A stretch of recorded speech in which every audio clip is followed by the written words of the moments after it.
Bismillahirrahmanirrahim. Assalamualaikum warahmatullahi wabarakatuh.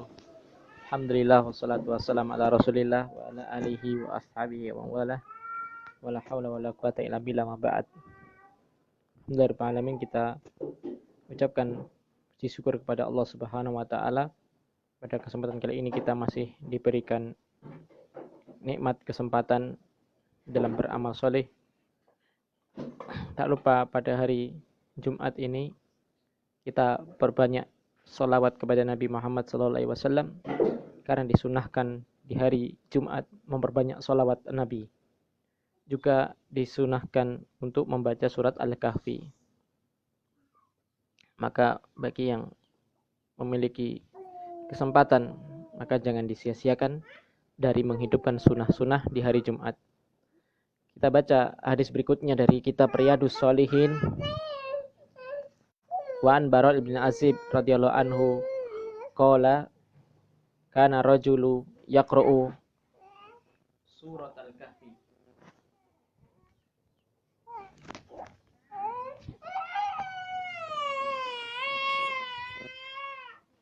wa indahu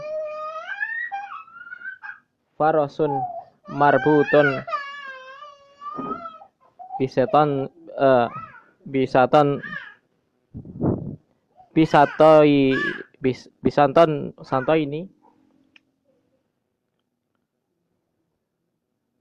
bisatona ini fatagosathu sahabatun faja'alat tada'nu wa ja'ala farasuhu yanfiru minha falamma asbaha ata nabiyya sallallahu alaihi wasallam fadzakara lahu dzalik. Dari sahabat Bara' bin Azib radhiyallahu anhu, beliau mengatakan, dulu ada seorang laki-laki di zaman Nabi membaca surat Al-Kahfi. Kemudian tatkala ia membaca, dia memiliki kuda yang ia tali di sampingnya. Maka kemudian datang awan yang mendekat di atasnya. Karena awan itu terus mendekat di atasnya, maka kudanya itu lari. Kudanya lari karena takut dari awan tadi. Awan yang menaungi orang yang membaca surat Al-Kahfi. Maka tatkala datang waktu pagi, laki-laki ini datang kepada Nabi SAW mengadukan apa yang terjadi padanya. Maka ia menyebutkan cerita tentang ia.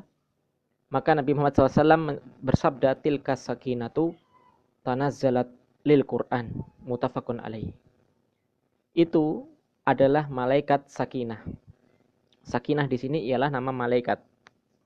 Malaikat sakinah yakni malaikat ketenangan yang turun kepada orang yang membaca Al-Qur'an. Hadis riwayat muttafaqun alaihi. Dari hadis ini diambil kesimpulan bahwasanya orang yang membaca Al-Qur'an itu dengan syarat dia mentadaburinya, membaca dengan tadabbur, kata ulama, itu akan turun kepadanya malaikat as-sakinah. Malaikat sakinah yakni malaikat yang membawa sakinah, ketenangan. Maka malaikat itu terkadang dalam wujud awan, ya. Jadi disebutkan malaikatnya dalam wujud awan yang menaungi laki-laki tadi. Sampai kudanya itu lari karena melihat awan yang terus mendekat. Ini disebutkan oleh Syekh Muhammad bin Shalih Al-Utsaimin dalam Syarah Riyadhus Shalihin. Beliau menyebutkan ini bahwasanya adalah karomah. Karomah para wali. Syekh Muhammad menyebutkan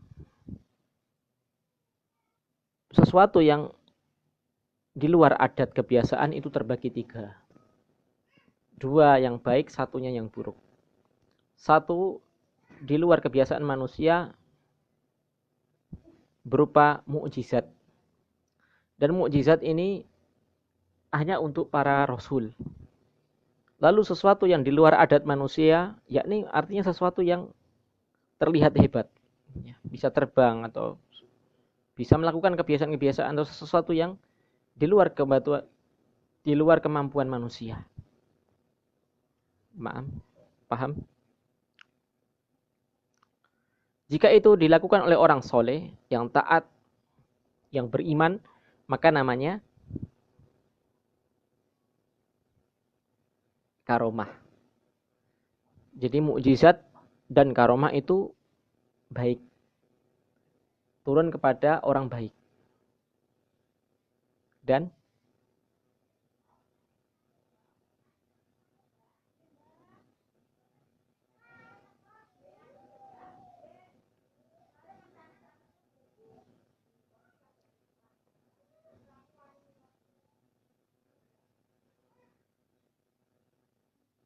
tujuan karomah atau mukjizat tadi ialah untuk menguatkan keimanan orang yang diberi mukjizat atau karomah tadi. Untuk menguatkan imannya. Atau untuk menunjukkan kepada musuhnya. Musuh orang beriman tadi. Lalu yang terakhir, yang nomor 3, maka para ulama menyebutnya ini turun kepada wali syaitan. Jadi ada wali itu ada 2, wali Allah, waliullah, dan wali syaitan.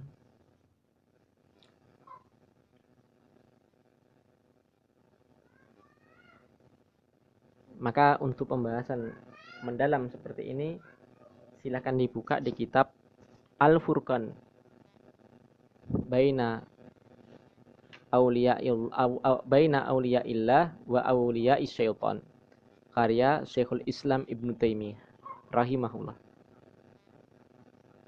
Alhasil,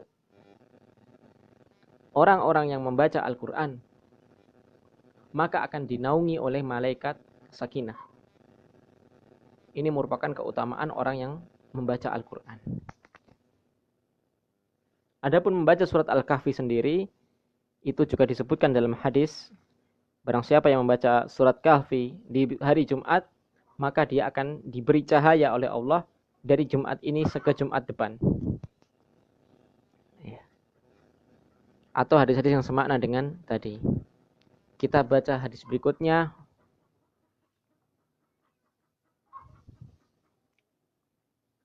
Wa Ibnu Mas'udin radhiyallahu anhu. Qala Rasulullah sallallahu alaihi wasallam, man qara'a harfan min kitabillahi falahu hasanat. Nabi Muhammad SAW pernah bersabda, barang siapa yang membaca satu huruf dari Al-Quran, maka dia mendapatkan pahala satu kebaikan. Wal hasanatu bi asri amsaliha. Dan satu kebaikan tadi dilipat gandakan menjadi 10 kali lipat. Kata Nabi, la aqulu alif lam mim harfun. Saya tidak mengatakan alif lam mim itu satu huruf. Bahkan harfun alif, walakin al-alifun harfun, walamun harfun, wa mimun harfun. Kata Nabi, akan tetapi alif itu satu huruf sendiri. Lam satu huruf sendiri. Mim satu huruf. Ya. Hadis riwayat Imam Tirmidzi, hadis hasanun sahih kata Imam At-Tirmidzi.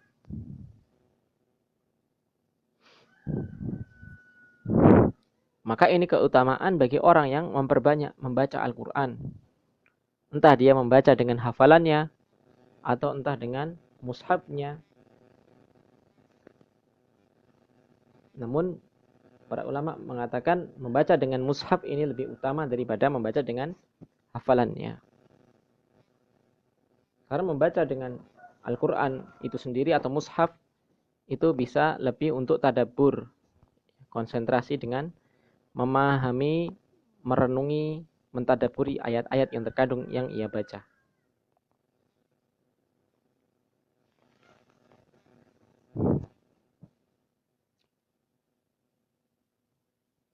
Dan tentu ini kabar gembira bagi orang-orang yang menghafalkan Al-Quran.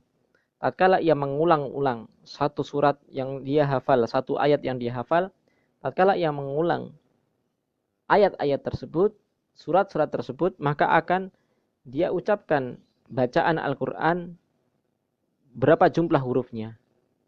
Silahkan dikali lipat 10 kali lipat. Maka orang yang menghafalkan Al-Quran ini mendapatkan banyak sekali pahala. Walaupun kata Syekh, tidak harus seseorang itu menghafalkan Al-Quran seluruhnya. Ya.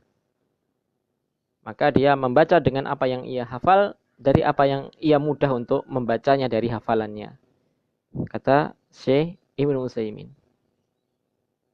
Walaupun sekedar dia menghafalkan, dia membaca dari hafalannya dari surat atau dari juz amma atau dari juz tabarok atau yang selainnya dari Al-Quran.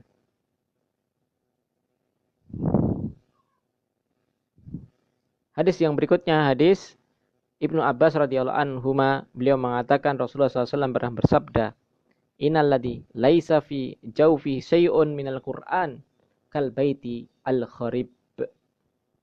Rawahu Tirmidzi. Wa qala hadisun hasanun sahih. Dari sahabat Ibnu Abbas radhiyallahu anhuma, beliau pernah mengatakan Rasulullah SAW pernah bersabda, sesungguhnya orang-orang yang tidak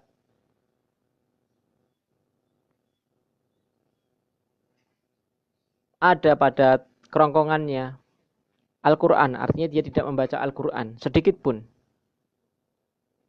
maka dia semisal seperti rumah yang roboh, kal baitil kharib, seperti rumah yang roboh, na'udzubillah min dzalik.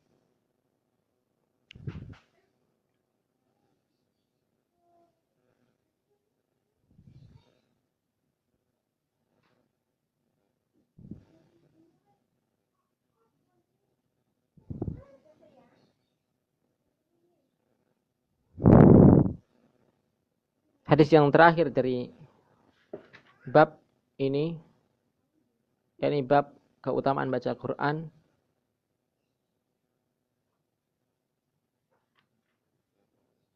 Wa an Abdullah ibn Amr ibn As radhiyallahu anhuma, an Nabi sallallahu alaihi wasallam qala, yuqal li sahibil Qur'ani iqra' wartaqi warattil kama kunta turattilu fil dunya fa inna manzilataka inda akhir ayatin taqra'uha. Rawahu Abu Dawud wa Tirmidzi wa qala hadisun hasanun sahih. Dari sahabat Abdullah bin Amr ibn As radhiyallahu anhuma, dari Nabi Muhammad SAW, beliau pernah bersabda, dikatakan kepada ahli Quran ketika di hari kiamat, Iqra' wartaqi, bacalah, yakni bacalah Al-Quran, dan naiklah, yakni naiklah ke surga. Ini menunjukkan bahwasanya surga itu bertingkat-tingkat, semakin ke atas semakin tinggi derajatnya. Berbeda dengan neraka, neraka juga bertingkat-tingkat namun ke bawah, tingkat ke bawah.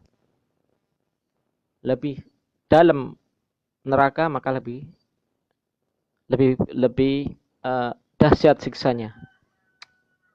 Dan neraka yang paling dasar ialah bagi orang-orang munafik. Innal munafiqina fidarki asfali minan nar. Sesungguhnya orang-orang munafik kelak di hari kiamat berada di neraka yang paling dalam. Disebutkan kepada ahli Quran kelak di hari kiamat, bacalah dan naiklah, warattil kama kunta turattil fid dunya, dan tartilkanlah bacaanmu sebagaimana engkau membaca dengan tartil ketika di dunia. Karena sesungguhnya kedudukanmu di akhirat seperti atau sesuai dengan akhir ayat yang engkau baca. Artinya semakin dia membaca, dia semakin naik. Baca lagi dia naik, baca lagi dia naik. Maka tatkala seseorang menghafal Al-Quran seluruhnya, kedudukannya semakin tinggi dan semakin tinggi. Hadis riwayat Imam Abu Dawud dan Tirmidzi. Imam Tirmidzi mengatakan hadis hasanun sahih. Maka ini yang kita baca dari bab fadlil qiraatil Quran, bab keutamaan membaca Al-Quran. Insyaallah kita baca bab berikutnya masih berkaitan dengan Al-Quran. Semoga Allah mudahkan. Wassallallahu ala nabiyyina Muhammadin wa ala alihi wa sahbihi wasallam. Subhanakallahumma bihamdika asyhadu an la ilaha illa anta astaghfiruka wa atubu ilaik. Assalamualaikum warahmatullahi wabarakatuh.